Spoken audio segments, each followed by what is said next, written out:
हम बैठे ज़मीन पे, आप बैठे अर्श पे, क्या बात है आपकी जनाब। अस्सलाम वालेकुम मेरी प्यारी प्यारी सहेलियों को मेरा प्यार भरा सलाम और मेरी नई आने वाली सहेलियों को खुश आमदीद। मेरी जितनी भी नई आने वाली सहेलियाँ उन सब का बहुत बहुत शुक्रिया, और जो पुरानी हैं उनका तो शुक्रिया ही शुक्रिया। ये वाला व्लॉग मैंने वहीं से स्टार्ट किया है जहाँ से लास्ट व्लॉग मैंने एंड किया था, लेकिन इसे मैं कल अपलोड नहीं कर सकी और उसका रीज़न आप सब जानते हैं, डॉक्टर आमिर लियाकत हुसैन।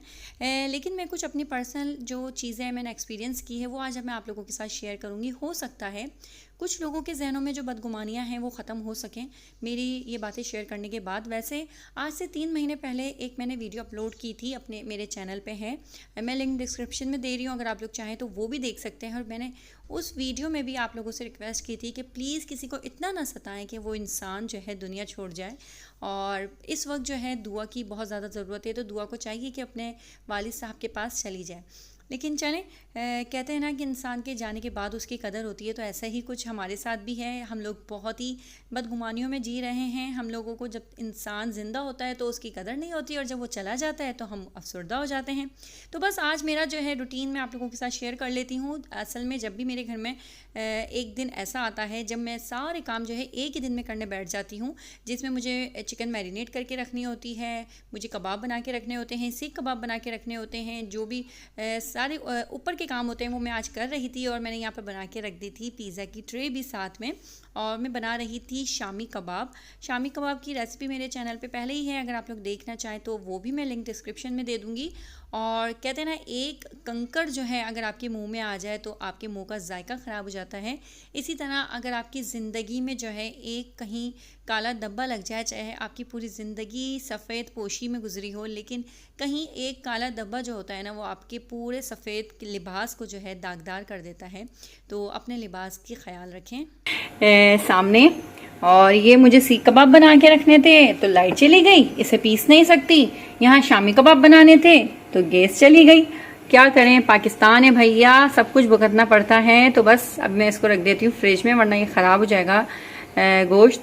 तो ये मैं बना रही थी शामी कबाब, और इसकी रेसिपी मेरे चैनल पे मौजूद है अगर आप लोगों को देखनी है तो।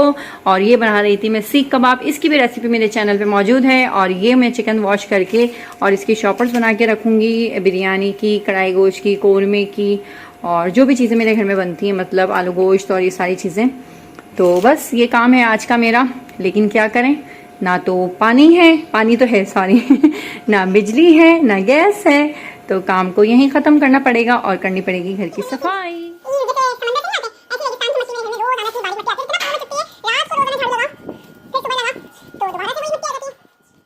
काश के जैसे हम अपने घर को साफ़ करके समझते हैं कि हमारा घर पूरा नीट एंड क्लीन हो गया, उसी तरह हम अपने दिल के मैल को भी साफ़ कर पाते और किसी के लिए भी बदगुमानी अपने दिलों में नहीं रखते।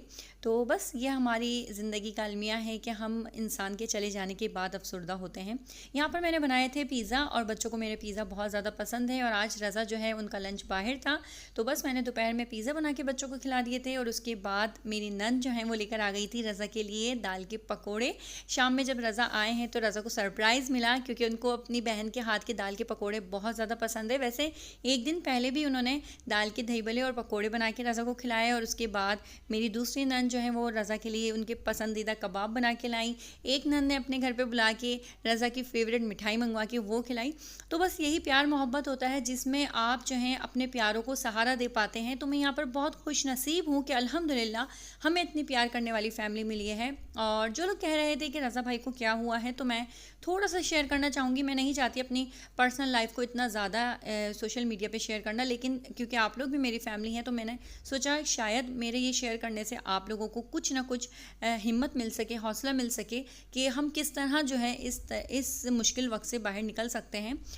दरअसल रज़ा के जो अब्बू हैं वो माशाल्लाह से पूरे अगर कोई शरारतपुर में जाके सिर्फ मालूम कर ले कि अली शेर साहब का घर कौन सा था या फिर वो क्या शख्सियात थे, तो हर कोई खड़ा होकर बात करता है उनके बारे में, चाहे कोई भी हो।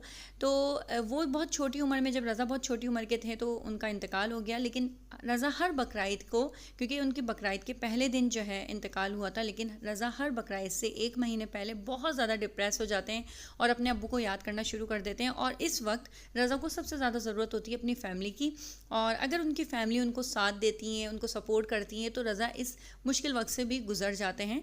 तो बस मैं यहाँ पर एक बात कहना चाहूँगी कि अगर आपके प्यारों का साथ आपके साथ होता है तो आपको किसी भी तकलीफ़ में जो है ना इंसान अकेला महसूस नहीं करता। और मैं यहाँ पर एक बात बताऊँ, मासूम और शरीफ लोगों की है ना शायद ज़िंदगी गुजारना बहुत मुश्किल हो गया है। और सबसे ज़्यादा जो गंदगी मचाई है ना वो सोशल मीडिया ने मचाई है। सोशल मीडिया एक ऐसा प्लेटफॉर्म बनता जा रहा है जहाँ पर इंसान दूसरे इंसान की फीलिंग का बिल्कुल भी ख्याल नहीं रखता। ये नहीं सोचता कि यार उस इंसान ने अपनी पूरी ज़िंदगी लगा दी थी आप लोगों को एंटरटेन करने में, आप लोगों को तालीमात देने में। मुझे याद है मैं बहुत छोटी सी थी, आज से 20 साल पहले मैं मैट्रिक में थी। मेरी अम्मी का नाम नहीं आया था हज की कुरानदाजी में और अब्बू का आ गया था। और अम्मी क्योंकि विज़िट वीज़ा पे जाना चाहती थी भाई के पास, तो अम्मी ने अलग से अप्लाई किया था और अब्बू ने अलग से अप्लाई किया था। तो अब्बू का नाम नहीं आया। उस टाइम पे डॉक्टर आमिर लियाकत हुसैन जो है हज डिपार्टमेंट में थे और अम्मी जब उनसे मिलने गई, आप यकीन माने वो आदमी खड़ा होके मिला था और उसने आके कहा कि अम्मी जान आप बैठें और आप मेरी माँ की जगह हैं। वो इतनी बड़ी पोस्ट पे होने के बावजूद, जबकि मेरी अम्मी कोई अपने हस्बैंड की तवज्जुह से नहीं गई थी, मतलब उन्होंने नहीं बताया था कि मेरे हस्बैंड कौन सी पोस्ट पे है और क्या है। वो एक नॉर्मल जैसे जाती है इंसान वैसे मिलने गई थी और उन्होंने बहुत बहुत रिस्पेक्ट दी थी। और उस दिन से लेकर आज तक मेरे दिल में आमिर लियाकत हुसैन के लिए बहुत रिस्पेक्ट थी।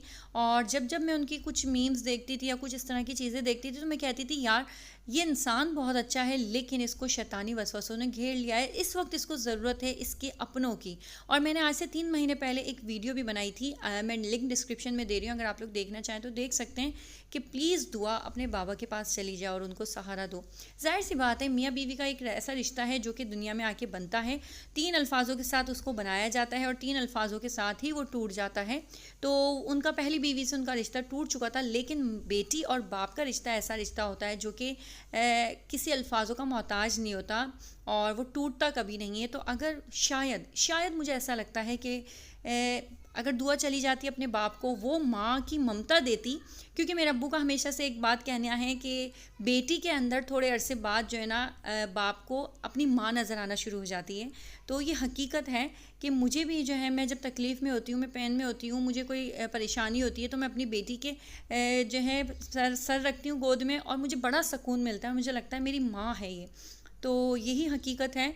तो प्लीज़ मैं आप सबसे दरख्वास्त करना चाहूँगी, अगर आपका कोई अपना तकलीफ़ में हो, परेशानी में हो और अगर वो चिड़चिड़ा भी हो रहा है तो उसकी उस चिड़चिड़ाहट को समझने की कोशिश करें। ये समझने की कोशिश करें कि आखिरकार यार उसके साथ ऐसा क्यों हो रहा है। क्योंकि याद रखिएगा जो इंसान दिल का अच्छा होता है ना, वो ही इंसान इमोशनल होता है, वही इंसान रोता है, उसी के आंसू आते हैं। बाकी पत्थरों के कब आंसू आते हैं यार। पत्थर तो पत्थर होता है, पत्थर तो ना कभी किसी के खुशी में खुश होता है ना कभी किसी के दुख में दुखी होता है। जाते जाते बस मैं यही कहना चाहूँगी कि किसी को इतना ना सताओ कि वो दुनिया ही छोड़ जाए। मिलती हूँ अपनी नेक्स्ट वीडियो में, तब तक के लिए अपने घर वालों का ख्याल रखिएगा और प्लीज़ डॉक्टर आमिर लियाकत हुसैन के लिए दुआ ज़रूर कीजिएगा कि अल्लाह ताला उनको जन्नतुल फिरदौस में आला मकाम अता फरमाए और कमेंट्स बॉक्स में आमीन ज़रूर लिखिएगा। अल्लाह हाफ़िज़।